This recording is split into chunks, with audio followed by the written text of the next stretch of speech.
आदाब नाजरीन, सियासत टीवी के बेहद मकबूल प्रोग्राम हैदराबादी सितारे में मैं आपका मेज़बान के जानी आप सभी का इस्तकबाल करता हूं।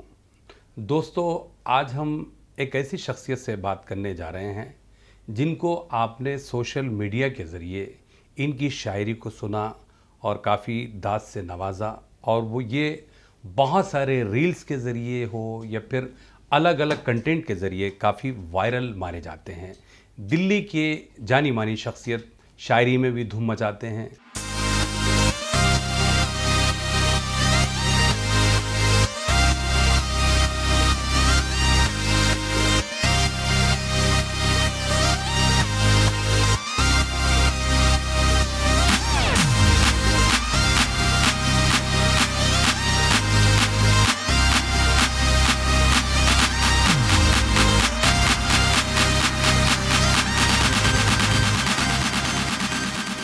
डिजिटल का ज़माना है, उसको मद्देनज़र रखते हुए आदिल रशीद साहब।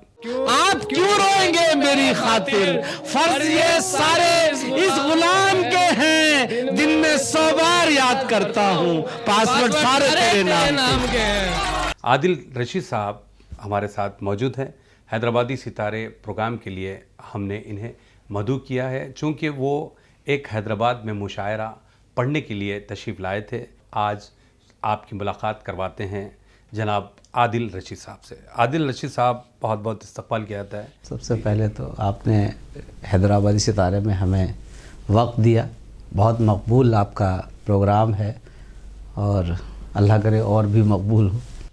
जी जी, शुक्रिया। सबसे पहले तो मेरा घसा पिटा सवाल कहिए, ये जो आपकी जो शायरी की शुरुआत हुई जी, वो किस तरह, चूँकि आप सोशल मीडिया के मुख्तलिफ़ प्लेटफॉर्म्स के ज़रिए अपना लोहा मनवाया और काफ़ी शोहरत पाई, लेकिन बुनियादी चीज़ तो शायरी की जो इब्तिदा है, मैं 1966 में 25 दिसंबर को मेरी पैदाइश हुई। शायद गालिबन 22वां रोज़ा था, मेरी माँ रोज़े से थी, और मेरी पैदाइश के वक्त एक ये हुआ कि मेरी वालदा को दूध नहीं उतरा। अल्लाह की मर्ज़ी थी कि उसमें मसलहत थी। जब मैं थोड़ा बड़ा हुआ तो हमारे जो घर में पड़ोस में जो हमारे एक अहले तशी सैयद फैमिली रहा करती थी, उन्हीं के घर मेरा आना जाना सब कुछ था। छोटा सा घुटनों घुटनों चले जाता था। वहाँ जो मजलिसें होती थी और जो महफ़िलें होती थी, वो जो बाजगश थी वो जहन में कहीं होती गई, और मैं बहुत छोटी उम्र से शेर कहने लगा। और मैंने पहला शेर जो कहा वो सलाम का कहा, उसके बाद मनक़बत, और फिर हिंदी गज़लें, फिर उर्दू में मतलब मैं मान के चलिए कि 82 के आसपास आया हुआ उर्दू गज़लों की तरफ। और इसमें जो मेरे पहले उस्ताद रहे, जिन्होंने मेरी पहली मनक़बत, पहला सलाम जिसकी इस्लाह फरमाई, वो थे तमन्ना अमरोही साहब। फिर उसके बाद गज़ल की तरफ आके बाद मैं साहिर से बहुत मुतासिर हुआ, और फिर गज़लों की तरफ आ गया। तो जिद्दत थी थोड़ा सा। उसकी हर एक याद में लज्जत होती है, पहली मोहब्बत पहली मोहब्बत पहली मोहब्बत पहली मोहब्बत होती है, तेरे साथ नहीं है तो एहसास हुआ एक तस्वीर की कितनी कीमत होती है। और मैं जिद्दत पसंद भी रहा। जो सवाल है सोशल मीडिया का, कोई प्लानिंग से काम नहीं किया गया। नहीं, लेकिन सोशल मीडिया की तरफ तो हम धीरे धीरे करके आएंगे, लेकिन पहले आपकी जो शुरुआत हुई, क्योंकि हमारे जो नाजरीन हैं, हमारी जो ऑडियंस है, वो ज़रूर जानना चाहेगी, क्योंकि भाई इब्तिदा कैसी हुई। देखिए, हर इंसान की कुछ ना कुछ वजूहात रही है, या फिर क्या रीज़न रहता है कि वो इस फील्ड को अपनाता है। शायरी बोलिए या फिर गीत संगीत से जुड़ना बोलिए, तो ये सारी चीज़ें होती हैं। दरअसल मैं भी कुछ जवाब आपके शॉर्ट में दे रहा हूँ, क्योंकि मुझे लगता है कि आपके पास वक्त कम होता है, तो बहुत सी दिलचस्प चीज़ें मैंने छोड़ दी। अच्छा, हाँ, ये इसलिए कि आपके पास क्या इतना वक्त है, क्या हमारी जो ऑडियंस है, जो हमारे जो सुनने वाले हैं, क्या उनके पास इतना वक्त है। तो मैं ये बता रहा था कि जब मेरी वालदा 25 दिसंबर को 22वां रोज़ा 1966 में मैं पैदा हुआ। पैदा हुए 80 तक तो आ गए थे। हाँ नहीं मैं उसके बाद फिर आप हाँ उसमें जब आपने डिटेलिंग से बात की तो मैं बता रहा हूँ कि उसमें मेरी माँ को दूध नहीं उतरा। उस कंडीशन में मैं 2 दिन प्यासा रहा, क्योंकि 21वें रोज़े को जो होता है वो मौला अली की शहादत का दिन होता है, तो वो सब चीज़ें थी। तो उसके बाद हमारे घर के पड़ोस में एक सैयद फैमिली रहती थी, जो हमारी मुँह बोली बहन थी हमारी अम्मी की। तो वो आई, तो उन्होंने आने के बाद में वो ज़माना नहीं था कि इस तरह से, तो जब वो खैरियत पूछने के लिए आई तो अम्मी ने बताया, तो जो पहला मुझको दूध पिलाया वो उन्होंने ही पिलाया। ये मैं छुपा मतलब इसमें शॉर्ट कर गया था। फिर ये चीज़ें चलती रहीं, और पहला सलाम का शेर हो गया। शेर सलाम का इसलिए हो गया क्योंकि मैं मजलिस में बैठता था और वहाँ कलाम भी सुनता था, और तब होश संभाला तो वो जहन में कहीं ना कहीं वो चीज़ें महफूज होती चली जाती हैं। तो उसमें जो था वो सलाम का पहला शेर हुआ, फिर मनक़बत कहीं, फिर इस तरह से हम हिंदी थोड़ा बहुत गज़लों की तरफ आए। काका हाथरसी से बहुत मुतासिर रहे इब्तदाई दौर में, और फिर साहिर से रहे, जो थोड़ा होश संभाला तो फिर उसके बाद गज़लों की तरफ आ गए। नज़में ज़्यादा कहीं मैंने, नज़मों की तरफ मेरा रुझान ज़्यादा रहा उनके साथ साथ। जी आदिल रशीद साहब, जब आपने शेर गोई का सिलसिला जब शुरू किया तो सबसे पहले आपने किस मुशायरे के लिए अपना कलाम पेश किया था? अगर आपके जहन में वो चीज़ें याद हों तो आप ज़रूर बताएं। वो भी एक है कि मैं ये बताता हूँ कि कोई जो शायर होता है वो इब्तिदा में, अब तो शायद होने लगा हो, लेकिन कोई शायरी करता है तो ख़ुद ब खुद होने लगती है। वो मुशायरे को टारगेट बना के शेर नहीं कहता है, मेरा अपना मानना ये है। मिलने लगता है तो अच्छा लगता है, तरसील होती है, लोग चाहते भी हैं कि मेरे शेर दूसरों तक पहुँचे। कोई भी फ़नकार हो, कोई भी अदाकार हो, वो ये चाहता है कि उसके फ़न का लोग लोहा माने, उसे पहचाने, उसे जाने। तो इसी सिलसिले में मेरे गालिबन 81 की बात होगी, जहाँ मैं पैदा हुआ था पौड़ी गढ़वाल में, कालागढ़ उत्तराखंड में है वो। वहाँ जो शकील जैदी साहब हुआ करते थे, शकील हैदर जैदी पूरा उनका नाम था, वो हुआ करते थे। तो मैं तो छोटा ही था, लेकिन अल्लाह का शुक्र ये रहा कि मुझे बहुत मोहब्बत मिली है, मतलब बुज़ुर्गों से, बड़ों से, सबसे। तो सिरसी में एक महफिल थी, जश्न मतलब मौला अब्बास। तो क्योंकि कुछ कलाम ऐसा कह रखा था, तो उनको लगा कि बच्चे को लेके जाते हैं।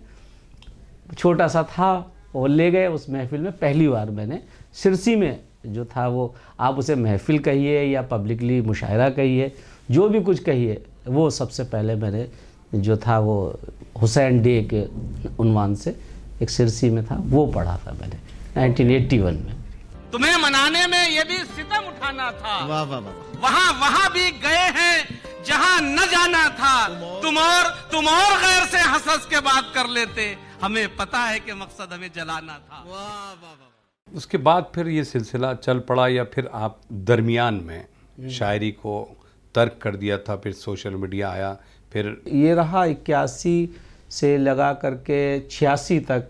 फिर मैंने मुरादाबाद में भी एक मुशायरा पढ़ा, ऑल इंडिया बीच में, शायद 83 में पढ़ा होगा, जहाँ तक मुझे याद है, या 82 होगा या 83 होगा। क्योंकि उसके बाद हम लोग अपने आबाई वतन आ गए, शाहजहाँपुर। वो 86 का दिसंबर होगा या 87 की जनवरी होगी, क्योंकि शदीद सर्दी थी। फिर मेरा एक मजमुआ उसी में तरतीब दे दिया गया, और 92 में मैंने शायरी को तर्क कर दिया मजमुआ आने के बाद। या इलाही, तू कभी वो दिन न दिखलाना मुझे, मैं अजीजों से कहूं क्या तुमने पहचाना मुझे।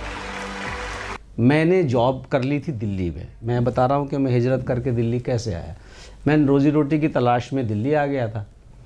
तो मैंने टाइटन इंडस्ट्रीज लिमिटेड के अंदर जो था वो एज ए सर्विस में मुझे मिल गई। तो फिर 92 से 2004 तक मैंने जो था वो शायरी से अपने आप को, शायरी से तो खैर दूर नहीं रखा, शेर तो फितरत में होता है, कहते रहते हैं, लेकिन ये कह सकते हैं कि अदबी महफिलों में मतलब शिरकत नहीं की, लेकिन एक मुशायरा इसी दौरान मेरी किस्मत में आ गया था। अशोक साहिल साहब मुझे एक सफ़र में मिल गए थे, वो मैंने तफसील से लिखा भी है वो वाक़या पूरा, और वो मुझे उज्जैन ले गए थे। वहाँ एक तारीख़ी मुशायरा होता है, शकील पटवारी साहब वहाँ के जो हैं वो बड़े अदब नवाज़ हैं, और वो ज़ेब ख़ास से उस मुशायरे को करते थे। तो उज्जैन मुशायरा कमेटी के अनवान से एक तंजीम है, वो मुशायरा करती है वहाँ पर।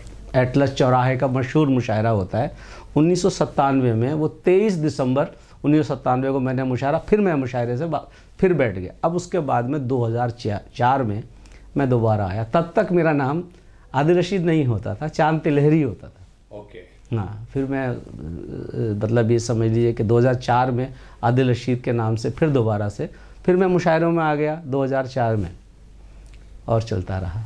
चलिए आदिल रशीद साहब, आपकी जो ये शायरी है, ये जो शायरी का शौक़ इश्क की वजह है या फिर तल हकीकत की तर्जुमानी है? नहीं, शायरी में इश्क का कोई, मैं ये जो लोग कहते हैं ना, वो मेरी निगाह में वो ठीक नहीं कहते हैं। शायरी इश्क से, इश्क अलग चीज़ है मेरी निगाह में। मैं सबकी बात नहीं कर रहा, मैं किसी की नफ़ी भी नहीं कर रहा, वो सब अपने अपने तरीक़े से जवाब देते हैं।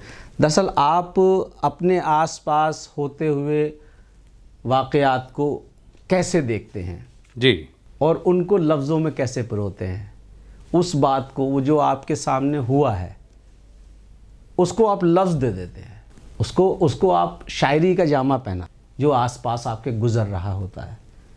फॉर एग्ज़ाम्पल मैं आपको बता रहा हूँ कि मैंने कोई ज़िंदगी में बहुत से ऐसे शेर कहे जो मेरी उम्र से बहुत आगे थे, लेकिन वो दास्तान मेरी नहीं है, वो दास्तान देखी हुई है।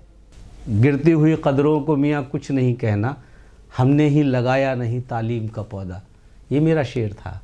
मैंने ये शेर तब कहा था कि जब मैंने एक बेटे ने अपने बाप के पेट में छुरा मार दिया था।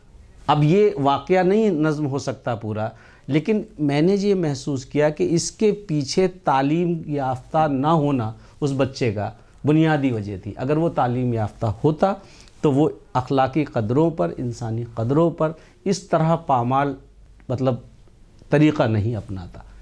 अब तो वाक़या कुछ होता है, उसको लफ्ज़ियात कुछ और दिए जाते हैं, और वो एक ऐसा लगता है कि जो सुनने में अच्छा लगता है। और हमारे लिए, मैं समझता हूँ, क्या कहते हैं जानी भाई, मेरी निगाह में वो शायरी नहीं जिसमें कोई पैगाम ना हो, इमोशनल्स वैल्यूज़ ना हो। आपके दिमाग में अगर कोई चीज़ सुनने के बाद कोई इमोशन नहीं जाग रहे हैं, वो लफ़ाजी है, वो सिर्फ़ काफ़िया पैमाई है जिसमें कोई पैगाम नहीं है माशरे के लिए। लेकिन आदिल रशीद साहब, एक चीज़ मेरे जहन में आती है कि अगर आप पिछले दौर को देखते हैं, जी, उस दौर में जो मुशायरे हुआ करते थे, तो हुस्न की तारीफ़, गज़ल जो कही जाती थी, जिस तरह आपने फरमाया कि भाई जो वाक़यात है उसकी तर्जुमानी करते हुए आजकल छोरा हजरात इस पर ही बहुत ज़्यादा इक्तफ़ा कर रहे हैं। आप किस तरह देखते हैं इन चीज़ों को? देखिए, ये तो आपके अपने जानी भाई देखने पर होता है कि आप उसे इश्क का या इश्क हकीकी देख रहे हैं या मजाजी देख रहे हैं, आप उसको किस तरह से देख रहे हैं, कहने वाले ने किस एंगल से कहा है, वो कहने वाला जानता है। और इसमें एक बड़ी हसीन बात है कि कभी कभी कहने वाले को ख़ुद नहीं पता होता कि उसने कहा क्या है। ये सामने वाला कारी सामे अपने तख़य्युल से वहाँ तक पहुँचता है, अपनी फ़िक्र से वहाँ तक पहुँचता है कि शेर में ये कहा गया है। हमें शायर को ख़ुद नहीं पता है कि उसने कौन सा बड़ा मफ़हूम छू लिया है। ये अलग चीज़ें हैं कि अगर आप इसको समझें कि सारी शायरी इश्क पर है। मैं आपको एक मतला सुनाता हूँ कि जब भी इंसान मोहब्बत की तरफ आता है, जब भी इंसान मोहब्बत की तरफ आता है, दर हकीकत व हकीकत की तरफ आता है। तो पूरी दुनिया का अगर देखा जाए तो जो मकसद है, पूरी दुनिया का बता रहा हूँ मैं, यहाँ सिर्फ नहीं, हिंदुस्तान या पाकिस्तान का मसला नहीं है, ये पूरी दुनिया का मकसद ये है कि मोहब्बत और इश्क जिसको बोलते हैं, मोहब्बत तो हुब से बना लफ्ज़ है ना। मोहब्बत के लिए मुताल्लिक़ अगर कहें 2 मिसरों में मैं आपको बताऊं, पहली खुद से भी मैं छुपाता हूं, शायरी दूसरी मोहब्बत है। पहली खुद से भी मैं छुपाता हूं, शायरी दूसरी मोहब्बत है। मैं परेशान तो तुम परेशान हो, बस मेरी जान यही मोहब्बत है। जब हम उस मकाम पर ये सोचने लग जाएं किसी शख्स को परेशान देख करके, वो मैं आपको बताता हूँ मैं बहुत जज्बाती शायर हूँ। आप ये समझ लीजिए कि आप 5 वक्त के नमाजी हैं, ये आपके एक अच्छे मुसलमान होने की दलील तो है कि आप पर 5 वक्त नमाज फ़र्ज़ है। लेकिन आपको ये भी ध्यान रखना चाहिए कि नमाज हम पर 5 वक्त फ़र्ज़ है, अखलाक हम पर 24 घंटे फ़र्ज़ है। सही बात। तो अगर आप 5 वक्त की नमाज पढ़ते हैं और 5 वक्त की नमाज पढ़ने के बाद भी आपके मिजाज में, आपके रवैये में बदलाव नहीं आता है, तो मैं ज़िम्मेदारी से भी ये बात कह रहा हूँ कि वो इबादत नहीं है, वो सिर्फ़ एक आदत है। अगर आप 5 वक्त के नमाजी हैं तो ये आपके एक अच्छे मुसलमान होने की दलील है, अच्छे इंसान होने की दलील नहीं है। अच्छे इंसान होने की दलील क्या है? आप रिक्शे पे बैठे जा रहे हैं, थोड़ी सी चढ़ाई आई, आप रिक्शे से उतर गए, ये आपकी अलामत। अगर आप उससे उतर गए तो ये आपके अच्छे होने की दलील है। और अगर आपने उस चढ़ाई पे उस रिक्शे के पीछे से हाथ लगा दिया धक्का देने के लिए, तो ये आपके बहुत अच्छे होने की दलील है। यही मोहब्बत है कि आप किसी की परेशानी देखकर उसे दूर करने का सोचने भी लग जाएं, यही मोहब्बत है। दुनिया इसी चीज़ को चाहती है कि हम सब एक दूसरे की परेशानियों को दूर करें और उससे जो जूझ रहे हैं उनकी मदद किसी तरह भी कर सकते। हस्बे हैसियत जो हमारी हैसियत है, कोई ज़रूरी नहीं है हम लफ्ज़ों से भी मदद कर सकते हैं। कोई हम मरते हुए इंसान को ज़िंदगी तो नहीं दे सकते, लेकिन हम उसका हौसला ज़रूर बढ़ा देते हैं। ये कह देते हैं अरे सब ठीक हो जाएगा, आप घबरा क्यों रहे। वो उतने दिन का उतने से लफ्ज़ का हौसला मिल जाना भी उसके लिए बड़ी बात होती है। मैं तेरी मांग में तारे तो नहीं भर सकता, हाँ मगर आँख में आंसू नहीं।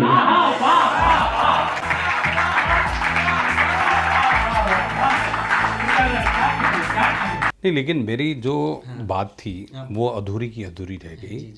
मेरा मानना यह है कि आज जो मुशायरे में जो शायरी हो रही है, यानी दुनिया के हिसाब से हो या हालात हाजरा पर मबनी शेर कहे जा रहे हैं, तो उस ज़माने में वो ऐसी शायरी नहीं थी। आज जो बदलाव आया है, ये शायर अपने तौर पर कर रहा है या ऑडियंस इसको वो चीज़ सुनना चाह रही है, या फिर क्या आप क्या मानते हैं? इसके पीछे जो शायरी का जो मेयार बहुत नीचे आया है। आप ये कहेंगे कि आप सोशल मीडिया स्टार हैं, सोशल मीडिया से आपको बहुत बड़ी पहचान मिली है, फिर आप नफ़ी की बातें कर रहे हैं। मैं पूरी ज़िम्मेदारी से कहता हूँ, शायरी का मेयार नीचे लाने में सोशल मीडिया का बहुत बड़ा हाथ है। सोशल मीडिया जब से आया है, शायरी का मेयार नीचे आ गया है। आप इंस्टाग्राम पर देखिए, एक ऑप्शन होता है जहाँ पता चलता है कि आपके व्यूवर्स जो हैं वो किस एज लिमिट के हैं, किस उम्र से ताल्लुक़ रखते हैं। कहने का मतलब ये है कि हमारा जो इंस्टाग्राम है उसमें एक ऑप्शन होता है, हमारे मेल फॉलोवर कितने हैं, हमारी फ़ीमेल फॉलोवर कितनी है, हमारे जो फॉलोवर हैं उनमें एज ग्रुप कितना है, 18 से 24 कितने हैं, 24 से 38 कितने हैं, 38 से 42 कितने, और 38 से 55 कितने हैं, 55 प्लस कितने हैं, ये सब उसमें दिखता है। तो आप कभी जाकर देखेंगे तो इंस्टाग्राम के ऊपर जो फॉलोवर की एज है वो 18 से 26 साल है। एक 26 साल का लड़का, उसके पास पे कहाँ फ़िक्र होगी, कहाँ रोज़ी रोटी की फ़िक्र होगी, कहाँ मसाइल की बातें करेगा वो। उसके लिए मैं बहुत ज़िम्मेदारी से कह रहा हूँ जाने भाई, और मुझे बहुत अच्छा लग रहा है, आपकी मुस्कुराहट बहुत कुछ कह रही है कि आपको लग रहा है कि सवाल का सही जवाब आ रहा है। वो लड़का कहाँ जानेगा इस बात को कि दुनिया में उसका बाप किस तकलीफ़ से पैसा कमा के ला रहा है। वो कहाँ जानेगा कि उसकी माँ किस तकलीफ़ से गुज़र रही है उसकी तालीम के लिए। उसको तो सिर्फ इतना पता है कि गली के नुक्कड़ पे एक लड़की खड़ी है, उसको सुनाना है, ये करना है, वो करना है। वो उसी पे चीखता है, चिल्लाता है, और उसी को पब्लिक जो है ना वो ये समझती है, और वहीं पे काम को अंजाम दे गया दुश्मन। वहीं पे काम को अंजाम दे गया वहीं पे काम को अंजाम दे गया दुश्मन, जहां पे मुझको मेरे भाइयों ने गिरा। हाँ। शायरी जो आप कर रहे हैं उसमें बहुत गहराई होती है जो पीछे से नज़र नहीं आती है। तो इसलिए जो आपको लगता है, आप देखिए जो तमाम आज के बाद एक वीडियोस देखिएगा, उसमें जो हो हल्ला मचा रहे हैं वो 18 से 26 साल के स्टूडेंट हैं। शायरी की फ़िक्र को मैंने 4 मिसरों में भी कहा है, मैं अपनी बात भी कह देता हूँ आपको, आपके हवाले से वो ज़माने तक भी 4 मिसरे पहुँच जाएं। वो ये है कि खा गया मेयार सोशल मीडिया, ठीक, खा गया मेयार सोशल मीडिया, तीरगीज रोशनी से हो गई, आया जब टिकटॉक और इंस्टाग्राम, फ़िक्र गायब शायरी से हो गई। क्या शायरी से फ़िक्र को गायब करने में सोशल मीडिया का बहुत बड़ा हाथ है। इक्का दुक्का अच्छे शेर आते भी हैं और वो पसंद भी किए जाते हैं, सुने भी जाते हैं। पब्लिक को लगता है कि देखिए आप हो या मैं हूँ, जब पब्लिक हो आपको लगेगा कि ये हमारी आवाज़, हमारी बात है, तो पब्लिक उसको पसंद भी करती है। नहीं, जब आपने जिक्र किया कि भाई इंस्टाग्राम पे वो चीज़ें हैं जो आप देख पाते हैं कि भाई कौन से लोग इसको फॉलो कर रहे हैं, उनकी एज लिमिट क्या है, तो वही जहन में रखकर आप चीज़ों को तैयार करते हैं ताकि आपको हिट पे हिट मिल रहा है। नहीं, देखिए जानी भाई, इसके पीछे जो जिस चीज़ के पीछे आप जाएंगे वो चीज़ हमेशा आपसे भागती रहेगी। मैं कभी इसलिए शेर नहीं कहता कि मुझे हिट करना है या मुझे अपने दिल की बात कहनी है और वो बात कहनी है जो सबको पसंद आए। और तीसरा एक पहलू उसमें वो हो मेरी शायरी में कि मैं वो बात कहूँ जो उससे पहले ना कही गई हो, बस सिर्फ ये टारगेट रहता है। मैं ऐसा शेर, वो चरबा, जैसे मेरा एक शेर है कि औरों की बात छोड़िए, औरों की बात छोड़िए, अपना नहीं किया हमने, किसी के शेर का चरबा नहीं किया। आप रिपीटेशन से बचिए, ये सोचिए कि ये बात तो कह दी गई है किसी और लफ्ज़ों के इस्तेमाल के बाद, ये ख़याल को पेश कर दिया गया है, तो बचिए उसमें। अगर कोई नया एंगल निकालते हैं आप तो उस पर बात करिए। नहीं, लेकिन आदिल रशीद साहब देखिए, हर आदमी यही चाहता है कि भाई कुछ नया कर दिखाएं, कंटेंट नया हो तो 100% उसको लोग फॉलो करते हैं, बहुत ज़्यादा लाइक्स आते हैं और फिर वो हिट हो जाता है। नहीं, एक बात मैं आपकी रोक कर कहता हूँ। अच्छा चलिए, मेरा अपना एक नज़्म है, अभी वक्त नहीं है, मैं आपको कभी लंबी नज़्म है तो मैं एक जुमले में बात बताता हूँ। वो नज़्में याद भी नहीं होती है, शेर तो याद है, ये भी मसला। मैं जो भी बोलूँगा सच बोलूँगा। मुझे ये बताइए कि अगर मेरे 4 मिलियन व्यूज़ हो जाएं, मेरे अक्सर मिलियंस व्यूज़ होते हैं, बड़ी जिम्मेदारी से कह रहा हूँ जानी साहब, मैं उससे मुझे क्या हासिल हो जाएगा? व्यूज़ कहाँ बिकेंगे, लाइक कहाँ बिकेंगे, कमेंट कहाँ बिकेंगे? एक कप चाय नहीं मिल सकती उन लाइक व्यूज़ और कमेंट से। आप समझे ना? ये लाइक व्यूज़ कमेंट के पीछे भागना छोड़ दे पब्लिक। आप वो कहिए जो दुनिया को पसंद आ रहा है, आप वो कहिए जो दुनिया को ज़रूरत है। ये लाइक व्यूज़ कमेंट के चक्कर में आधी दुनिया नंगी हो गई है जनाब, आधी दुनिया अब आपने बहुत अच्छी जगह पर बात पहुंचा दी है, जांघें दिखा रही हैं ख़वातीन, समझे नहीं? और ये जो देख रहे हैं ना, जो लड़कियों के जो मिलियन व्यूअर्स हैं, तो मेरी एक कथा है, उसमें एक मिसरा है, समझे नहीं? सुनाइए। खतरनाक है वो। जी मुशायरे में पढ़ूंगा, मुझे इस वक्त पूरा याद नहीं है। वो ये है कि मेरा एक मिसरा है, कथा है, उसका आखिरी मिसरा है कि बदन पसंद हैं सारे, सुखन पसंद नहीं। ये कच्चा बादाम पर कमर हिलाने वाली 4-4 मिलियन हैं हमारे, माजरत के साथ कह रहा हूँ, प्यारी शायरी करने वाले नौजवान लड़के, मर्द। मैं यहाँ लड़कों की बात कर रहा हूँ, लड़कियों की बात नहीं कर रहा हूँ। लड़कियों के व्यूअर्स ऐसे बढ़ते हैं। मैंने एक ऐसी अजराह मजाक 4 मिसरे कहे थे। एक दिन एक लड़के ने मुझसे पूछ लिया, लड़की के फॉलोवर जल्दी होते हैं? एक दिन उसका दर्द था कि भाई हम इतनी मेहनत कर रहे हैं, अच्छी पोइट्री कर रहे हैं, लेकिन हमारे व्यूअर्स नहीं बढ़ रहे हैं। अरे लड़कियों के एकदम बढ़ जाते हैं। और सवाल तो उसका था, लेकिन मैंने उसको देखिए एक लफ्ज़ इस्तेमाल करते हुए और उसको मैंने बनाया है शायरी। इसको शायरी कहिए या ना कहिए, लेकिन मैसेज है। एक दिन एक लड़के ने मुझसे पूछ लिया, लड़की के फॉलोवर जल्दी होते हैं? मैंने उसे समझाया, दिल मत छोटा कर, थोड़े बहुत सब मर्दी ठरकी होते हैं। मतलब आप अब इससे इस दर्द का अंदाज़ा लगाइए कि कितने अच्छे नौजवान लड़के हैं, हमारे बुज़ुर्ग हैं, वो भी इंस्टाग्राम पर आ गए हैं, उनके फॉलोवर क्यों नहीं बढ़ते हैं? ये ख़वातीन के कमर लचकाने के ऊपर कितने फॉलोवर हो जाते हैं? तो नाजरीन, आज के लिए इतना ही। ऐसे ही सितारों के साथ हमारी और आपकी मुलाकात होगी हैदराबादी सितारे प्रोग्राम में। आप अपने दोस्त और होस्ट केबी जानी को इजाज़त दें। अल्लाह हाफ़िज़।